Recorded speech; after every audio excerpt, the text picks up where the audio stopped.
Good morning, students. Today we are going to study chapter number 10, that is Company Account Redemption of Debenture. So let's start with this chapter.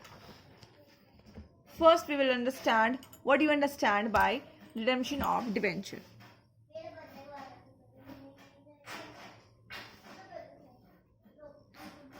Redemption of debentures. आपको redemption of debentures मतलब क्या होता है? सबसे पहले तो हमने पहला क्लास में ये सीखा था कि जब भी किसी कंपनी को लोन चाहिए होता है तो वो क्या इशू करती है? डिवेंचर इशू करती है. किनको इशू करती है? नॉर्मल पब्लिक, जनरल पब्लिक को इशू करती है. फिर इशू करती है तो ये क्या देते हैं? लोन देते हैं इनको, कंपनी को, और इन रिटर्न इनको एक सर्टिफिकेट प्रोवाइड हो जाता है. ठीक है.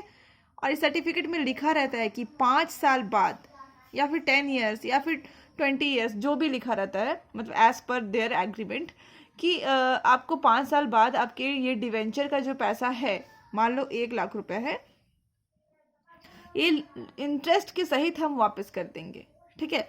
तो अगर 5 साल बीत जाता है, 5 साल खत्म हो जाता है, तो ये जो जनरल पीपल होते हैं ये अपने सर्टिफिकेट लेकर के इस कंपनी के पास आ जाते हैं और कहते हैं कि भैया 5 साल बीत गया, अब हमें हमारा पैसा दे दीजिए.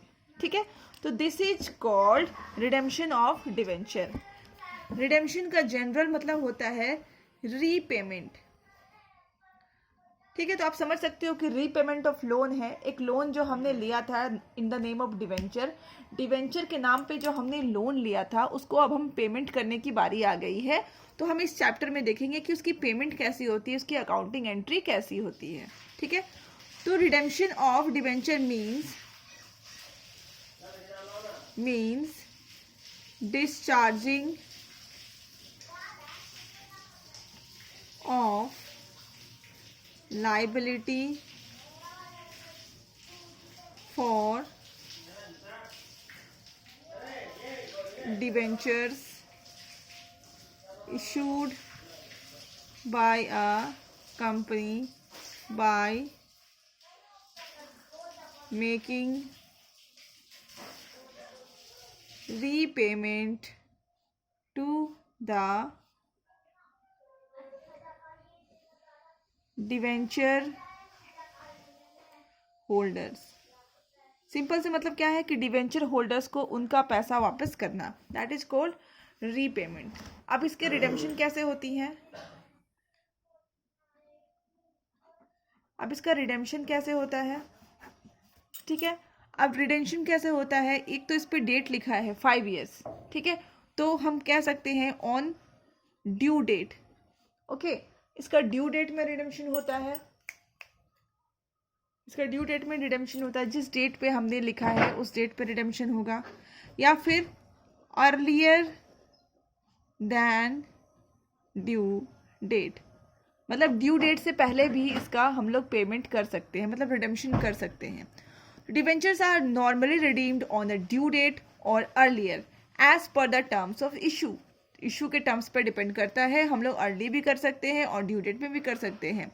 डिवेंचर्स में बी रिडीम्ड इन इंस्टॉलमेंट. अब इसके वेज क्या हैं?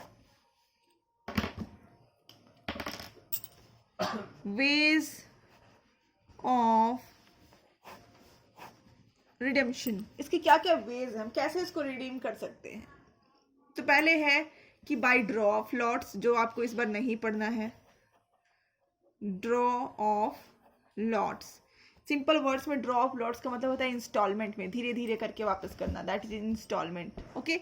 या फिर purchase from open market for cancellation. फिर क्या है? Purchase from open market for cancellation. ठीक है. हम लोग ओपन मार्केट से परचेज फॉर कैंसिल, ये हम इसको बाद में समझेंगे, बट आपको बस अभी नाम समझना है कि हम लोग क्या क्या मेथड्स हैं रिडेम्पशन के. पहले तो हम ड्रॉ ऑफ लॉट्स पे देखते हैं, फिर दूसरा है purchase from open market for cancellation, and तीसरा है कन्वर्जन इनटू शेयर्स. ठीक है. तीसरा है कन्वर्जन इनटू शेयर्स। मतलब हमने ये पढ़ा था ना कि एक टाइप ऑफ डिवेंचर्स होते हैं, टाइप्स ऑफ डिवेंचर्स में हमने पढ़ा था, टाइप्स ऑफ डिवेंचर्स में हमने पढ़ा था कि एक टाइप क्या होते हैं, कन्वर्टेबल, कन्वर्टेबल डिवेंचर्स। ठीक है, ये वैसे डिवेंचर्स होते हैं जो कि आगे चल करके हम इसको शेयर्स में कन्वर्ट कर सकते हैं, चाहे वो इक्विटी शेयर्स हो, चाहे वो प्रेफरेंस शेयर्स हो, तो इसको हम लोग बोलते हैं कन्वर्टेबल डिवेंचर्स। ओके, ये these are what, these are debentures which हम लोग उसको पैसा नहीं दे करके क्या करेंगे, इसको शेयर्स में कन्वर्ट कर लेंगे, तो these are convertible debentures. Okay, तो ये 3 तरीके हैं जिससे हम रिडेम्पशन कर सकते हैं। अब हम लोग रिडेम्पशन कहाँ कहाँ से करते हैं, मतलब सिंपल सी बात है, हम लोग सोर्स के बारे में पढ़ रहे हैं, sources of redemption of debentures. ठीक है, हम लोग कहाँ कहाँ से डिवेंचर्स को रिडीम कर सकते हैं। First is out of capital. ठीक है, आउट ऑफ कैपिटल मतलब आप समझ रहे हैं कि हम लोग जनरल प्रॉफिट से नहीं, बल्कि उसके कैपिटल से, इसका मतलब है सरप्लस से नहीं। मतलब हम लोग का नॉर्मली है कि अगर हम लोग प्रॉफिट से रिडीम करेंगे, 3 तरीके होते हैं, पहले आप तरीके देख लो। बी है that is out of profit.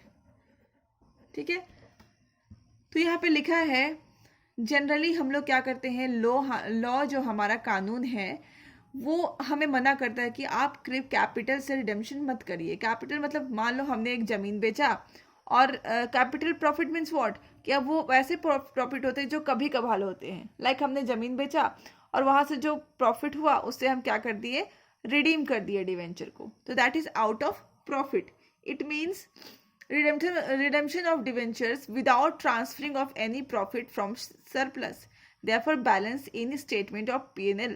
ठीक है, हमारा जो बैलेंस है statement of, that is called statement of profit and loss account, हम लोग वहां से रिडीम नहीं कर रहे हैं, वहां हम लोग टच भी नहीं कर रहे हैं, हम लोग डायरेक्टली क्या कर रहे हैं, आउट ऑफ कैपिटल रिडीम कर रहे हैं।